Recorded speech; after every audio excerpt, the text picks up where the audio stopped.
Play your part. Orion featuring Mowgli and Art Morera. Yes, I am Orion, but this is my show, dog. Like, if I don't play my shit, like, how do I expect other people to play my shit? Yeah, at least it's dope. Because if you played your shit and it was whack, then that would be terrible. But this shit is fucking dope. Yeah. It would make this sitting kind of awkward. Yeah. You know?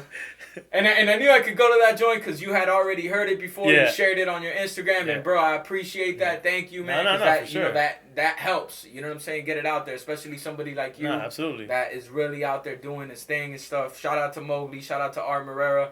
Art has always bigged up you, bigged up Crazy Hood for the opportunity you gave him with Drink Champs and how that opened his eyes for so many things, and he's always been mad appreciative over that. Nah, yeah, great dude, man, for sure.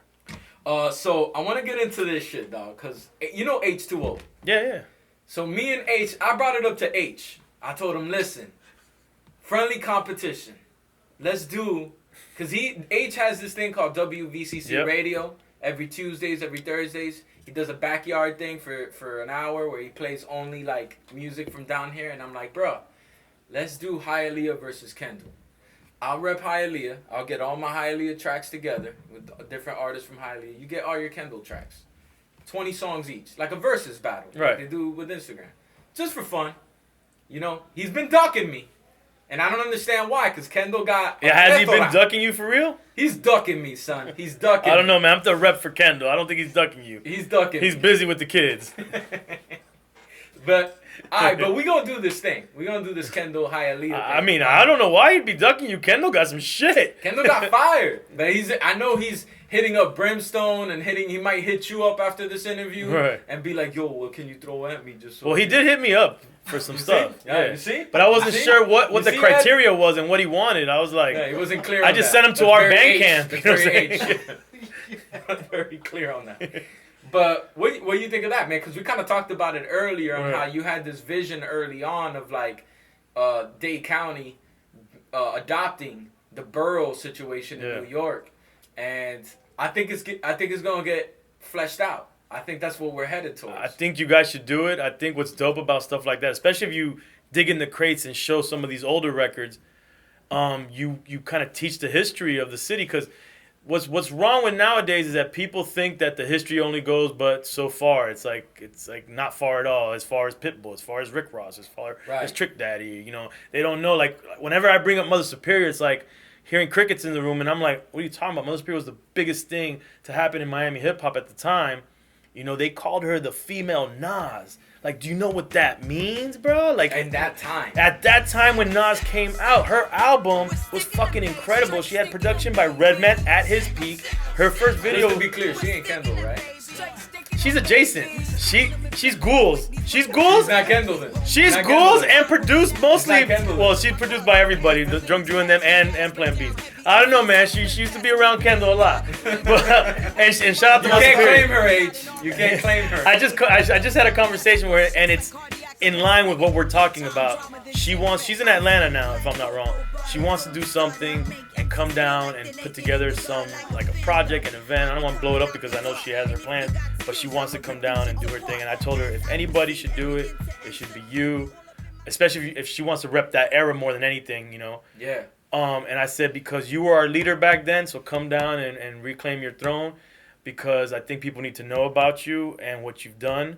And yeah, bro, just so much history that I think that if these young cats that are into, like, if they're into real hip-hop, like into hip-hop shit. When I say real hip-hop, I'm just saying that they're into, like, what it is for beats and lyrics and everything that is hip-hop, you know, not just the surface of being a rapper and being flashy and you're popping. If you're into hip-hop, then knowing the history of your city is so enriching to yourself. Like, it makes you feel more pride and might even give you more of a creative angle because you're like, man, I got all this history behind me. I want to do more and I want to build on it. And so I think it's important, man. I think you guys should do it. There's like such a strong link, I feel, with when it comes to hip-hop, a link between hip-hop and sports. Where you don't get that, I feel, with other musics too much. With other genres, you know, with jazz. Like, you don't hear jazz artists talking about, like, yo, Chicago. Right. You know what I mean? Like, you hear that with hip-hop. And I feel like when we have these dudes that make it, and make a big scene like Luke or Rick Ross or whatever, it's a banner. Mm-hmm. You know, our city got a banner. Yeah. You know what I'm saying? That's how I feel, at least. Right. And I think hip-hop, with its competitive nature, with the battling and everything, that's why I'm drawing that link of hip-hop and sports. And yeah, man, I agree. Like, if dudes knew more of Mother Superior, Mike Rippa, all this great, amazing music, Alliance, all this stuff that was coming out of here in the early days, pre-internet, you know, it enriches artists, you know what I'm saying? And it just gathers more of that, you know what I'm saying? And really quick, let's be clear. Like, I've met folks that have told me about a history that predates the 90s era that we're from, that was in the 80s, that dudes were doing a lot of hip-hop shit out here that I don't even know about. Right. You know? That's something that I've been digging in for recently and trying to find out, like, when you have... like, shout out my homie DJ TMS, who was one of the dudes I looked up to as a DJ, and he's a part of like that lineage. Mad scientist. Yeah, he's a part of that lineage that goes back a little further of these guys, you know, that were doing stuff. Yeah, I mean, I had when I had the, who was it? It was Buffalo Brown, this guitarist that's really dope. I had an episode with him and we were talking about it. He grew up in North Miami and he brought up a group that I completely forgot about. Remember Young and Restless? Yeah, of course. Oh, I got their tape. Yeah. Yeah, and when he said that, I started thinking to myself, I'm like, damn, well, what's that early 80s hip hop scene in Miami? Who was, you know, like, I know very little actually. And you got to remember that the music that was coming out, if it was rap music, there was no difference between like the bass scene and the hip hop scene. It was all rap. It was all hip hop in a sense. Right. You know, it was just hip hop. It was in its early stages, still finding itself. Not like how now we get it. Hip hop is this thing. It has the elements. But back then they were subgenres. Right. Back then there was no internet. You couldn't figure it out. They were just like they were hearing this stuff coming from New York, and they were either emulating it or people were coming and living here from New York and then creating it. But there's this whole history there. And I told people, I feel like when Luke left Two Live Crew and started doing more like just the real bassy music and like just chanting and party chants, left lyrics because he wasn't a rapper. That's where I feel like bass music like stood on its own, like it's just a sound. And then hip hop was this other thing. And then what happened is the city divided itself by that line by saying hip hop is this invasion of New York. Miami is this native thing in the inner city that we do out here. Mm-hmm. And if you rap too much, if you're too lyrical and your beats are too slow and too boom bap, then that's that New York shit and everything else. Because my boy Winnick, who's here, I had like when he was younger, because he rapped, I put him onto this whole thing. It's all hip hop, bro. It's all hip hop. Whether you like it or not, it's hip hop. He'd be like, KRS-One is hip hop, NWA's rap music that I fucks with. You know, like. Yeah. I'm like, no, bro, it's all hip hop. Yeah. And that's what happened in that era, you know. But back then in the 80s, all these guys rapping were a part of this Miami hip hop scene that I'm sure we don't know all the details of. Well, going back to the Kendall versus Hialeah thing. Yeah.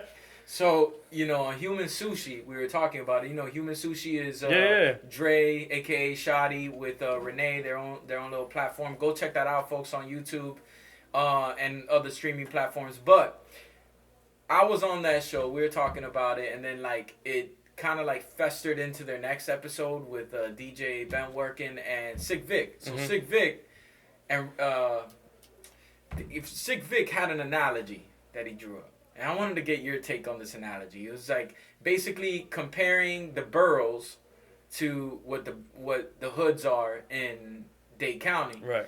So he called Kendall the Bronx.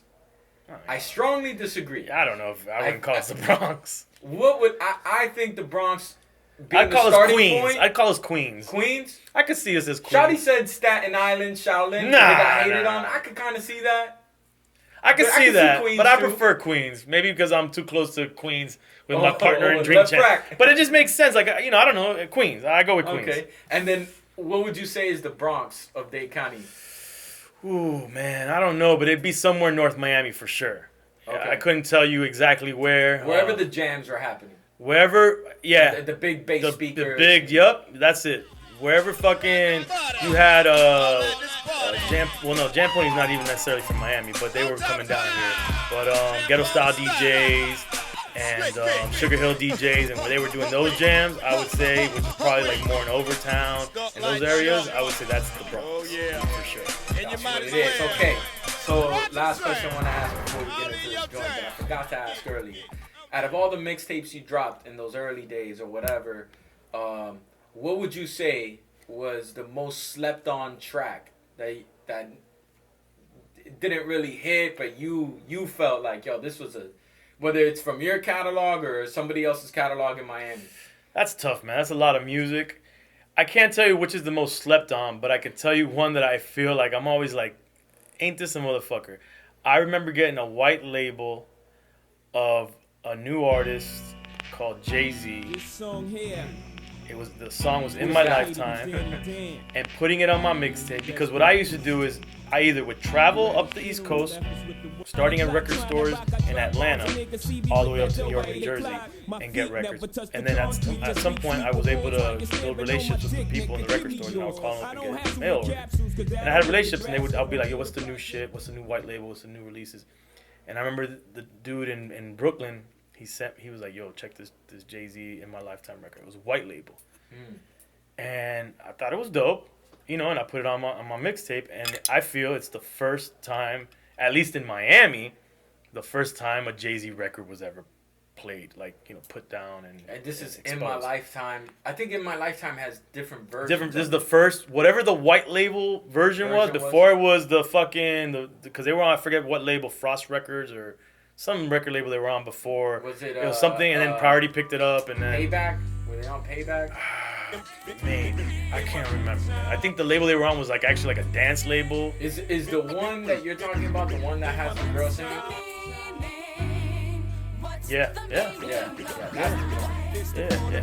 I gotta go back into it. My memory's retarded. But I've always say to myself, ain't that a motherfucker? I remember nobody said that was dope. Nobody said anything about that record. And then later on, this fucking guy's Hove, and everybody's bows down, And I'm like, hey man, give me some fucking credit, bro. I put you guys onto this guy. But I mean, as far as slept on, a record, mine or anybody else's, there's too many records. Too many things, man. I probably felt every record was slept on, All right, so we're gonna move into because we gotta keep it going. We got a couple of joints to go. This is a joint from someone inside the camp, and a strong record. And let's do it. Let's give it to him. Or Kendall? Which one is that? It's Kendall. It's Kendall. No, I'm holding back my Hialeah tracks because I wanna hit H with the uppercut whenever we have this battle. I'm coming for his neck.